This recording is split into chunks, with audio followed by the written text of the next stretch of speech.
What is an endoscope? देखिए, bioscope का मतलब क्या होता है? सिनेमा। एंडोस्कोप मतलब है जो अंदर की चीज को देखे। तो देखिए, ये एक इंस्ट्रूमेंट है जो गले से उतारते हुए खाद्य नली, जिसको ईसोफेगस बोलते हैं, उससे लेके एलिमेंट्री कैनल बोलते हैं, मतलब खाना जो आपके स्टमक तक जाता है, वहां पे फोटो लिया जाता है। तो इसको क्या कहते हैं? एंडोस्कोप। एंडोस्कोप का मतलब होता है ईसोफेगस। ईसोफेगस मतलब खाद्य नली, जो हमारे मुंह से लेके हमारे पेट तक पहुंचता है, उसके अंदर जो फोटो लिया जाता है उसे क्या बोला जाता है? Endoscope.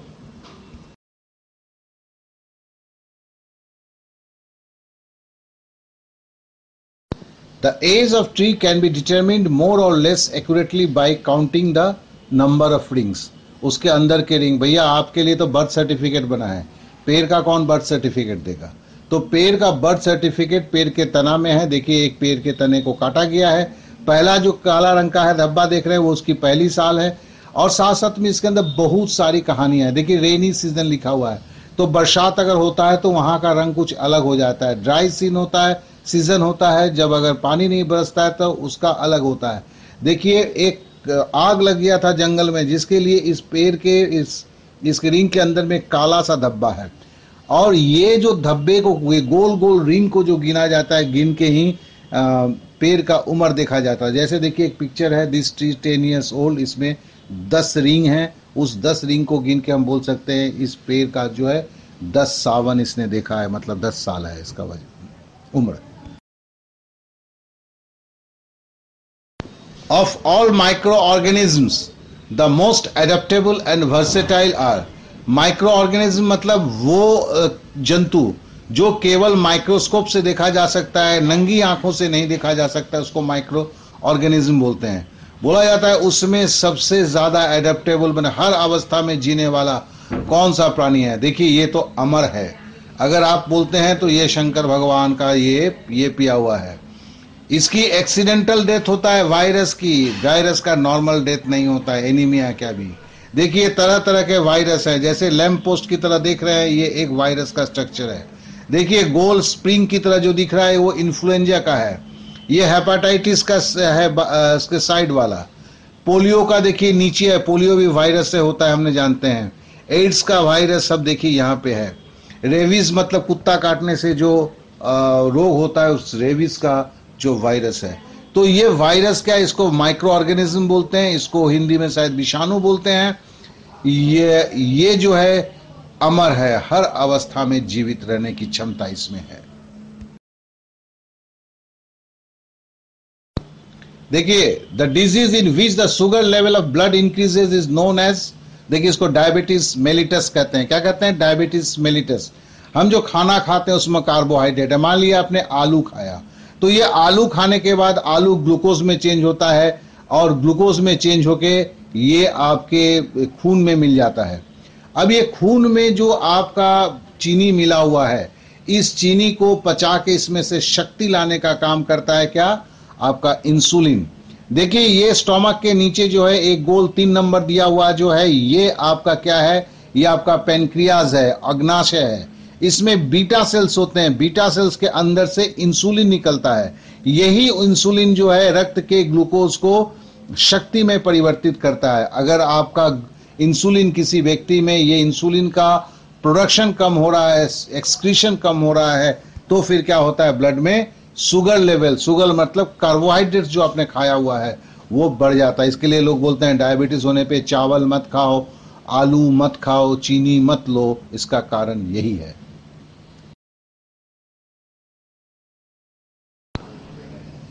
Which one of the following is not a mosquito borne disease? मच्छर से होने वाला कौन सा डिजीज नहीं है? स्लीपिंग सिकनेस बोलते हैं इसका, हिंदी मेरे को पता नहीं है, स्लीपिंग सिकनेस। लेकिन ये एक मक्खी से होता है, एक मक्खी से होता है, एक फ्लाई से होता है, इसको बोलते हैं सीसे। इसके शरीर में एक प्रोटोजोआ होता है। देखिए, अगर सामने में केंचुआ जैसा जो दिख रहा है सफेद रंग का, ये जो एक प्रोटोजोआ है, जिसके कारण स्लीपिंग सिकनेस आता है। और स्लीपिंग सिकनेस का मतलब हर वक्त नींद आता है, आखिरी में नींद में ही इंसान की मौत हो जाती है। तो और ये अफ्रीका में बहुत ज्यादा होता है, हमारे देश में ना के बराबर है। इसके बालू की मक्खी भी बोलते हैं, ये सीसी भी बोलते हैं इसे। विच of the following is the largest bird? दुनिया का सबसे बड़ा पक्षी कौन सा है? तो दुनिया का सबसे बड़ा पक्षी ऑस्ट्रिच है, जिसे हिंदी में शुतुरमुर्ग कहते हैं। और इसके अंडे की सबसे बड़ा अंडा किसका होता है? इसी पक्षी ऑस्ट्रिच का सबसे बड़ा अंडा होता है, और ये हम पहले भी जान चुके हैं।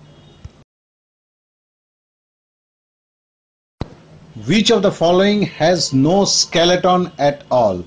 आप तो इस महाशय को पहचानते हैं, इसको सिल्वर फिश बोला जाता है, लेकिन ये फिश होता नहीं है, ये कोई मछली वछली है नहीं। आपके पुराने किताब के अंदर ये छुपा हुआ छोटा सा कीड़ा है, इसका लेकिन अंग्रेजी में क्या बोलते हैं? Silver fish.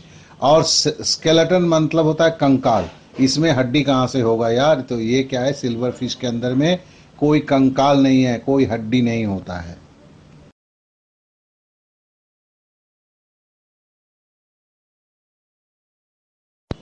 Which of the following animals is called farmers friend? किसान का बंधु कौन है? इस महाशय को तो आप जानते हैं, इसे हम केंचुआ बोलते हैं। ये मिट्टी में होता है और ये सबसे ज़्यादा है। किसानों का अगर दोस्त बोला जाता है तो ये केंचुआ ही है, जिसको अर्थवर्म बोलते हैं इंग्लिश में। अर्थवर्म का मतलब होता है केंचुआ। The term gene was coined bye? किसने जीन शब्द का इस्तेमाल किया था? तो जीन शब्द का इस्तेमाल ये चुटकी दाढ़ी वाले महाशय ने किए थे। इनका नाम है विल्हेम जोहानसन। विल्हेम जोहानसन ने पहली बार जीन शब्द का प्रयोग किया था।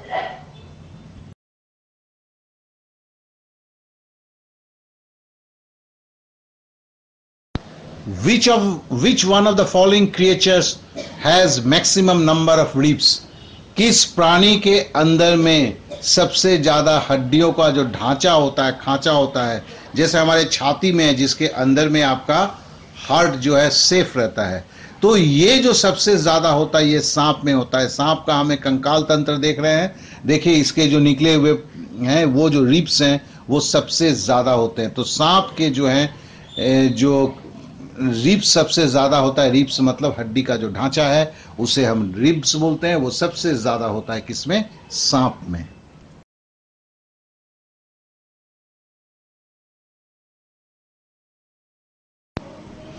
Which one of the following is most important for the growth of the children up to the age of 14? देखिए 14 साल की उम्र तक के लिए किस बंदे को सबसे ज्यादा कौन सा चीज चाहिए होता है? तो वो प्रोटीन चाहिए होता है। प्रोटीन क्या है कि प्रोटीन हमारे मांसपेशियों को बनने में करता है, क्रिएशन में होता है, और ये ग्रोथ के लिए काफी जरूरी है। तो ये ग्रोथ जो होता है 14 साल तक में सबसे बच्चों की ग्रोथ होता है। और हमें प्रोटीन कहाँ मिलता है? सामने मिला, हर तरह के दाल में प्रोटीन मिलता है, चाहे वो बादाम हो या मसूर का दाल हो। मछली में भी आपको मिलता है, लिवर में मिलता है, और आपके मांस में भी, चिकन में भी मिलता है। तो ये प्रोटीन सबसे ज्यादा जरूरी होता है। और प्रोटीन जो है क्या है? Build and repair body tissue, हमारे बॉडी के जो उत्तक हैं उसको बनाता है, उसका रिपेयर करता है। अगर एनर्जी नहीं मिलता है, कार्बोहाइड्रेट से एनर्जी की कमी हो जाती है, तो प्रोटीन एनर्जी भी बना देता है और हमारे सेल के ग्रोथ को मेंटेन रखता है, कोशिका के वृद्धि को ये बरकरार रखता है। तो हमारे शरीर के वृद्धि के लिए, या बोलिए कि 14 साल के बच्चों की वृद्धि तक के लिए सबसे ज्यादा जरूरी क्या है? वो प्रोटीन है। और प्रोटीन का मतलब होता है दाल। दाल रोटी खाओ, प्रभु के गुण गाओ।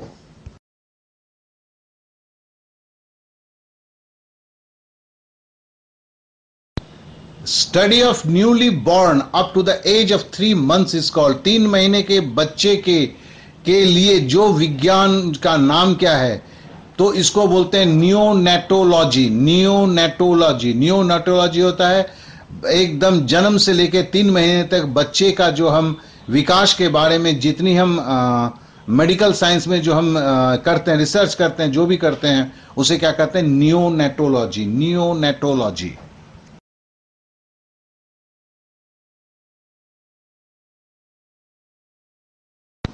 Which of one of the following does not secrete any digestive enzyme? याद रखेंगे, लीवर से जो निकलता है वो पित्त निकलता है। पित्त भोजन को एंजाइम नहीं है। पित्त क्या है? भोजन में आपके भोजन के कीटाणुओं को मारता है और अम्लीय भाग को क्षारीय करता है। पित्त कहाँ बनता है? लीवर में बनता है। जमा कहाँ होता है? पित्ताशय में होता है। और ये कहाँ जाके ये पित्त भोजन हमारे साथ मिलता है? तो स्मॉल इंटेस्टाइन, छोटी आंत में। फिर से बोलते हैं लीवर क्या बनाता है, बाइल्स जिसको हम हिंदी में बोलते हैं पित्त, कहाँ जमा होता है, गॉल ब्लाडर में जिसको पित्ताशय बोलते हैं। और ये पित्त भोजन में कहाँ जाके मिलता है, तो ये छोटी आंत स्मॉल इंटेस्टाइन में जाके मिलता है।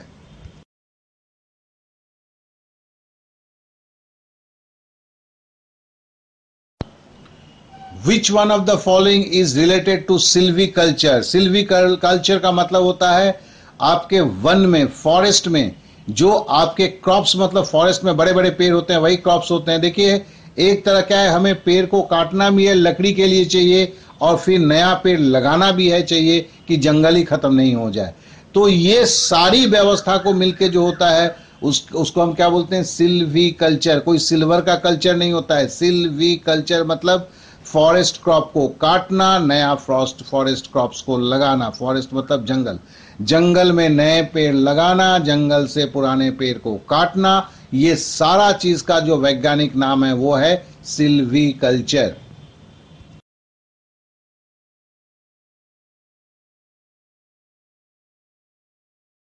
The term GM food refers to the, GM देखिए कैपिटल जी कैपिटल एम का मतलब होता है जेनेटिकली मॉडिफाइड।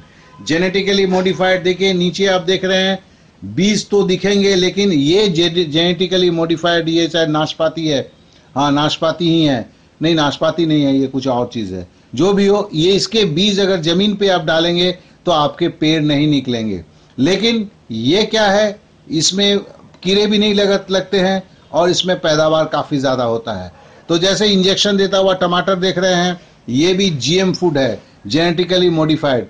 मतलब इसमें बीज तो आपको मिलेंगे, टमाटर काफी स्वस्थ मिलेंगे, लेकिन इसके बीज से फिर टमाटर नहीं होगा। विटामिन की कोई कमी नहीं होता है, जितना विटामिन एक टमाटर में होना चाहिए उतना ही होता है। तो जीएम फूड का मतलब होता है जी फॉर जेनेटिकली, मतलब आनुवंशिक रूप में, मॉडिफाइड मतलब मॉडिफाइड किया हुआ। तो जीएम मतलब होता है genetically modified.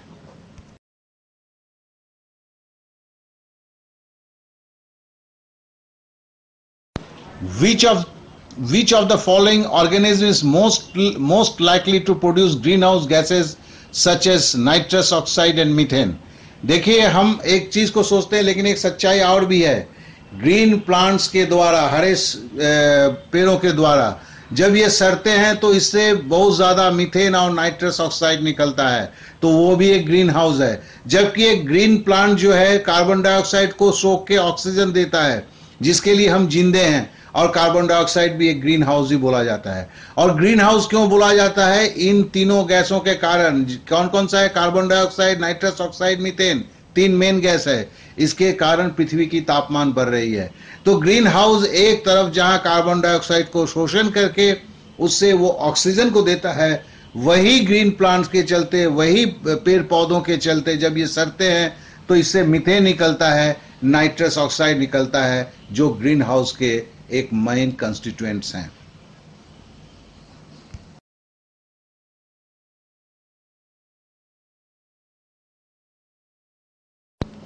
Which of the following is a fish. मछली खाने वालों के लिए बहुत बड़ी समस्या।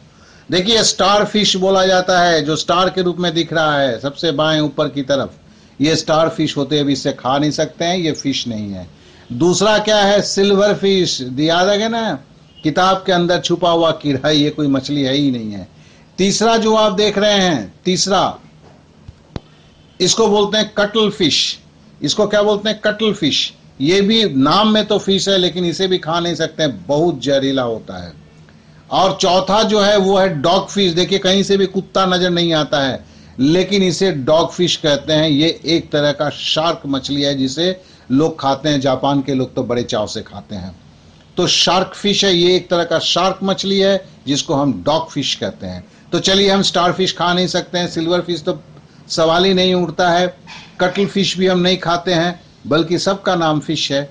और चौथा जो है वो है डॉग फिश, जिसे लोग खाते हैं। और मजे की बात है, तीनों पानी में रहते हैं। सिल्वर फिश जो है देख रहे हैं, वो किताब के बीच में छुपा हुआ एक छोटा सा है। ये फिश का नाम, इसके लोग पानी की जरूरत है ना कुछ है, लेकिन लोग तो भी इसे सिल्वर फिश बोलते हैं।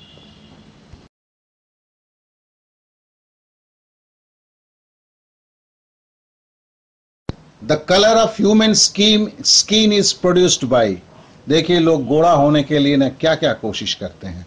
देखिए हमारे चमड़े की रंग जो काला होने के कारण होता है मेलानिन, क्या शब्द है, मेलानिन। मेलानिन के कारण ही चमड़ा काला होता है। ये मेलानिन क्या है, ये चमड़े के नीचे के तक में रहता है। ये एक तरह का पिगमेंट बोला जाता है जो है सूरज से अल्ट्रा वायलेट रे से हमारे चमड़े की रक्षा करता है। और ये मेलानिन कहाँ पे होता है, तो देखिए साउथ इंडिया के लोग काले क्यों होते हैं, क्या है कि वहां पे सूरज की रोशनी ज्यादा है, अफ्रीका में और भी ज्यादा है क्योंकि ये विषुवत रेखा के नजदीक होते हैं। तो यहाँ के चमड़े से अल्ट्रा वायलेट, सूरज से आने वाले अल्ट्रा वायलेट रे के से बचने के लिए उनके इसमें मेलानिन ज्यादा हो जाता है, जिसके लिए उनका रंग काला होता है। इसके लिए पॉन्ड्स क्रीम से ये मेलानिन मरता है कि नहीं पता नहीं है, मेलानिन से कितना गोरा होता है पता नहीं है। और चमड़े के रंगों का अंतर जो ये हाथ देख रहे हैं, ये हाथ से पता चलता है एक गोरा चमड़ा क्या है और एक काला चमड़ा क्या है।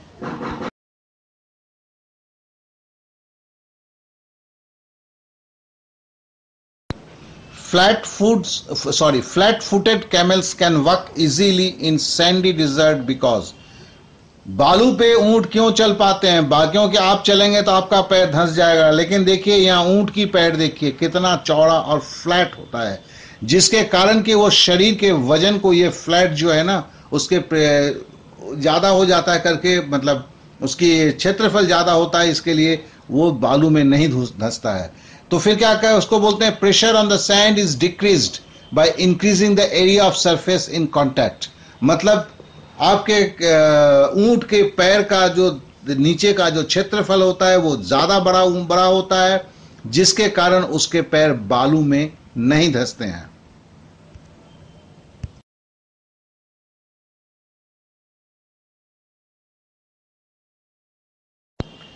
Which one of the following is not a plant product, saccharin. Saccharin हम जानते हैं कि मिठास के लिए होता है, चीनी के इसमें यूज किया जाता है। ये एक फैक्ट्री में, एक लेबोरेटरी में बनती है, केमिकल से बनती है सैकरिन मिठास। तो ये कोई प्लांट से नहीं निकलता है।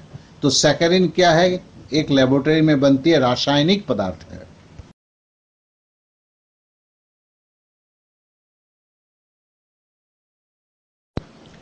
विच is the anticoagulant substance in blood. Blood देखिए, ब्लड जो है बाहर जब निकल जाता है खून तो वो जम जाता है, उसके लिए क्या जो है थ्रोम्बोसिन। और कौन सी विटामिन की जरूरत होता है वो भी पढ़ चुके हैं, विटामिन के। तो खून बाहर में आते, हवा के संपर्क में आते ही जम जाता है, किसके लिए जमता है, थ्रोम्बोसिन। लेकिन हमारे शरीर के अंदर में खून एक पतले तरल पदार्थ की तरफ बहता है, वो किसके कारण होता है, हेपारिन के कारण। तो हेपारिन के कारण खून में तरलता मौजूद रहता है, और थ्रोम्बोसिन के कारण खून जो है बाहर निकलते ही थक्का बन जाता है। एंटीकोगुलेंट बोलते हैं जो खून को जमने नहीं देता है। तो which is the anticoagulant substance in the blood, that is heparin.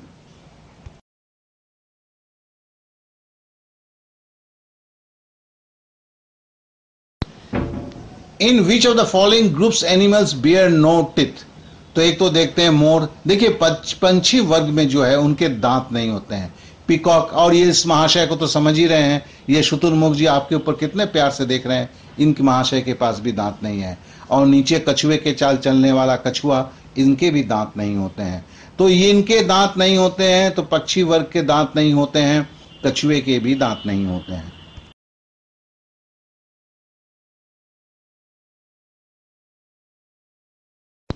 Jaundice is a symptom of disease of. Jaundice जो है इसको पीत रोग भी बोलते हैं। ये किसके कारण होता है, लीवर के कारण होता है। देखिए आंख कैसा पीला हो गया है, ठीक है ना, इसे पीलिया भी बोलते हैं हिंदी में।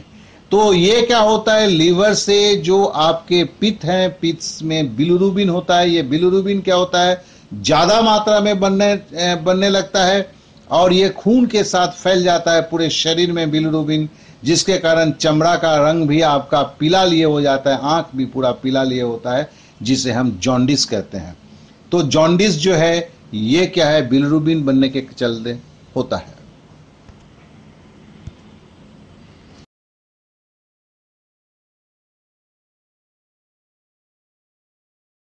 द वैक्सीनेशन, टीकाकरण अगेंस्ट स्मॉल पॉक्स, छोटी माता, involves the introduction of.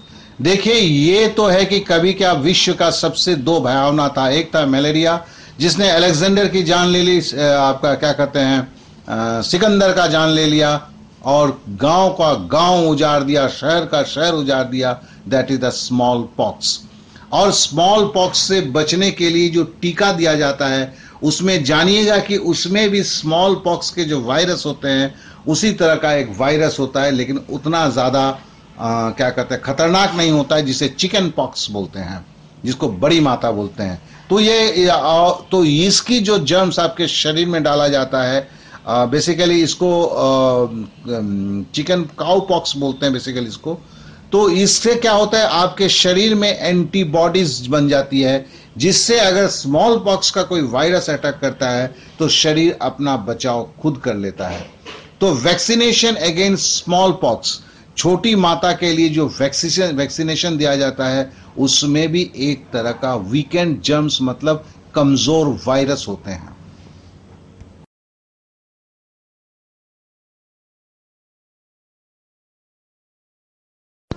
Deficiency of vitamin B6 in man causes, जबकि हमने लड़कियों का फोटो लगाया हुआ है।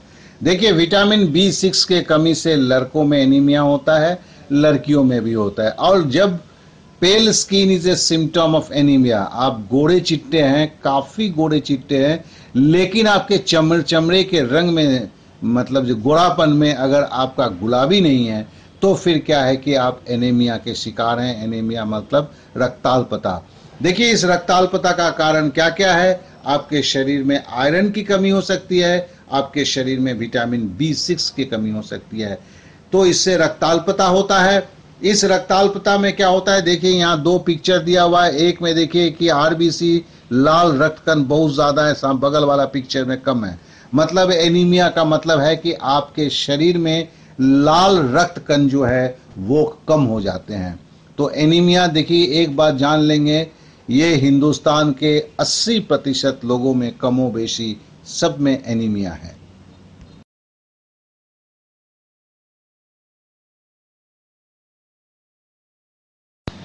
First successful heart transplantation was done bye, सबसे पहले हार्ट को निकाल के दूसरा हार्ट जो लगाया जाता है उसको हार्ट ट्रांसप्लांटेशन बोलते हैं। सबसे पहले हुआ था कब, 1961 में, 1961 को हुआ था, 1967 को हुआ था, वो था क्रिस बर्नर्ड ने किया था। सबसे पहले सक्सेसफुल हार्ट ट्रांसप्लांटेशन ने क्रिस बर्नर्ड ने किया हुआ था। अब देखिए ये जो है बाएं तरफ में जो टाइम्स की दिखे हुए वहां पे आप डॉक्टर क्रिस बर्नर्ड का आप फोटो देख रहे हैं, और दूसरी तरफ जो है ये जो फोटो देख रहे हैं ये वही व्यक्ति है जिसका हार्ट ट्रांसप्लांटेशन हुआ था। देखिए अब तो बेचारा बूढ़ा हो गया, और उस वक्त तो यौवन काल में थे mister Chris Barnard, doctor Chris Barnard, उसके वो पिक्चर को वो दिखा रहे हैं। तो that is the first successful heart transplantation was done by Chris Barnard, या CN बर्नर्ड नाम है, 1967 3 दिसंबर।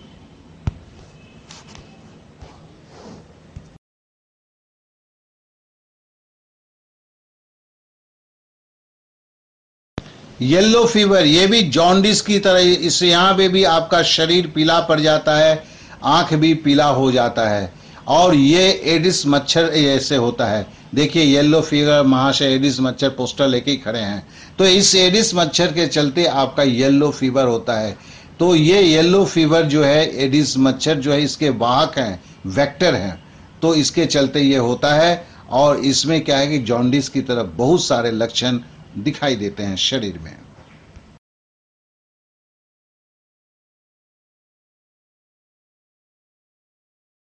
Washing of peeled vegetable removes the vitamin C। क्या होता है कि पानी में अति घुलनशील है विटामिन C, तो बहुत से लड़कियां के सब्जी को धोने के बाद, काटने के बाद फिर से धोते हैं। इस धोने में कुछ नहीं होता है, आपके धोने से सब्जी के अंदर जो विटामिन C है वो पानी में बिखर जाता है। तो जो लोग सफाई पसंद हैं, सब्जी को बहुत अच्छी तरह धोएं, लेकिन छिलका उतारने के बाद, काटने के बाद उसे कृपया नहीं धोएं, फिर वो सब्जी बेकार है। आपके लिए तो बड़ा स्वादिष्ट व्यंजन बनता है, लेकिन उस सब्जी में विटामिन है, बेसिकली विटामिन C जो है वो पानी में घुल के बर्बाद हो जाता है।